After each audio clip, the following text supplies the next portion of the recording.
The greatest gladiator matchup in the history of the world. It's the Dark Knight versus the Star-Spangled Avenger. It's the Caped Crusader versus the Iron Man. Marvel versus DC. Captain America Civil War versus Batman v Superman Dawn of Justice.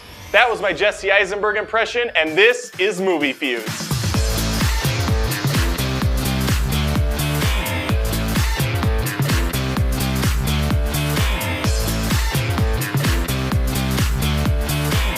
A lot of players on both sides of this. Captain America Civil War has an amazing set of characters popping up left and right, but it's very much a Steve Rogers and Tony Stark picture at its core, focusing heavily on the relationships between Rogers, Bucky, and Stark while introducing some new blood into this already large roster. Black Panther, played by Chadwick Boseman or Boseman, effortlessly jumps into the cast, and he's given just enough backstory. He's essentially the Wonder Woman of the picture, which is a little odd seeing as he even has more screen time than she does in her film. She's a major player in the DC universe, and we got almost nothing about her character or motivations in BVS. Gal Gadot did a commendable job with what she had to work with, but if you compare her to the female cast in Civil War, she comes off pretty pale. Not because she can't fight, she certainly can, she proved that. It's just there's nothing more to her yet. We've seen Black Widow and Scarlet Witch a couple times now and have a good idea of their history. I know people are sick of hearing about Batman's parents being murdered, but I think showing them again was absolutely crucial to his character. It's what defines him. Director Zack Snyder understood this. I'm not sure he understood anything else though, but he also knew that Batman's one of the most popular characters out there, and most people know his backstory, even if they haven't seen one of his damn films. So he keeps it short and sweet. It's shot beautifully, and it's quick to the point. Boom, boom, rise. A lot of people judged Henry Cavill's Superman harshly. Is it Henry Cavill? Henry Cavill? I butcher names a lot on this show, just kind of bear with it, okay? I thought he was great in Man of Steel and just as solid here. A good list of supporting cast, both returning and new, lend a hand. Lawrence Fishburne, Amy Adams, Diane Lane, Jeremy Irons, and Holly Hunter. Jesse Eisenberg gives a very polarizing performance as Lex Luthor. I found him very out of place. More out of place than a proud parent at an orphanage. I mentioned the large team Captain 3 contains, so let's do a roll call quick.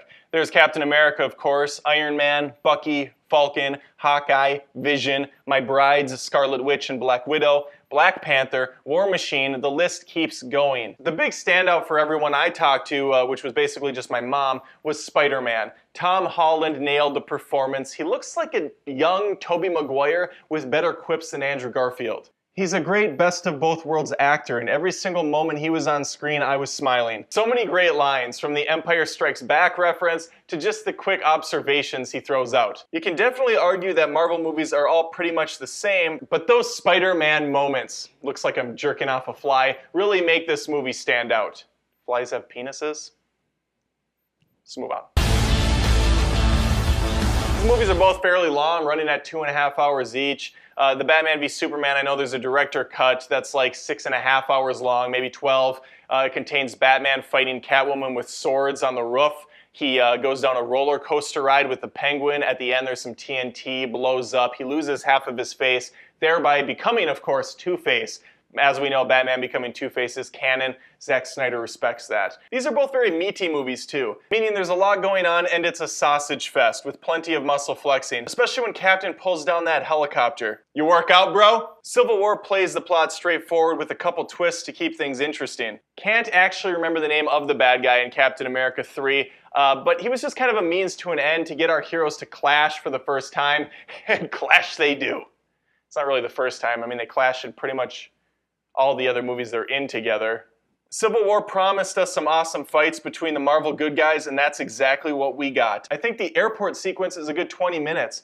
Felt like it went on for a very long time in the best way possible. So much creativity on display. I love how the cast interacts with each other's abilities. You got Hawkeye busting out an arrow, shooting it, it splits off. Ant-Man's riding on one, he flips off inside of Iron Man's suit, starts breaking shit. Then the warning thing comes on, the fucking freezing water comes out or whatever it is. Ant-Man's gotta run away. Scarlet Witch and Black Widow get naked together, they kiss, there's a lot of touching, there's a lot of magic going on, thrusting, pivoting. This was in my dream and I'm sharing it now. Once the smoke clears, the movie barrels on for another final fight that's smaller in scale, but far more intense and personal. In comparison, which we sometimes do on this show, the fight with Batman and Superman is pretty damn awesome, albeit a bit short. We see a series of traps sprung on Supes. We get a misdirection kryptonite peekaboo from the Dark Knight. There's some very brutal hand-to-hand combat, and it all lasts for maybe 10 minutes, which is a shame since that's what the film was billed as. I will say that Marvel's been taking some pretty big liberties with its titles too. Age of Ultron should have been called Weekend with Ultron. Civil War should have been called Civil Dispute, or Captain America, Small Misunderstanding. War implies something much larger than we got, but that's where things are in the MCU. We're not going to get that dark and gritty violence the DC Universe has, and I think that's good. The MCU are films for all ages, where the DC franchise is clearly skewing older. Which is why it's such a shame the script is so stupid. There's no real theme or goal here, just a mishmash of different comics jammed into one flick. I want to go back to Civil War for just a second and point out how funny this thing is. Probably the funniest of all the MCU movies.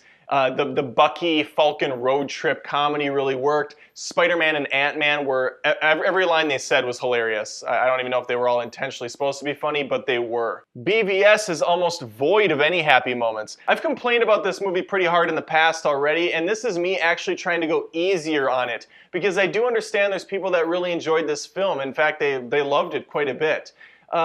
I obviously didn't. I do think that there are some really good things about it, and most of them come from round 3, which we're doing now. This was my excitement for it. One thing I will absolutely give Batman v Superman credit for is the stunning visuals. It's not surprising considering Zack Snyder is all about them. From the opening act to the final moments, the camera is always giving us a pretty shot. Almost every frame could be hung on a wall, which is far more than I can say for the Marvel pictures that all have an extremely familiar look and feel. Which is also not a bad thing. The MCU is like a roller coaster. It's got its ups and downs, its highs and lows. I know that's redundant, but so is the MCU, really. They all kind of look the same, they all sound the same, they all play out the same way. So once you've been on that ride a few times, there's just no surprises left.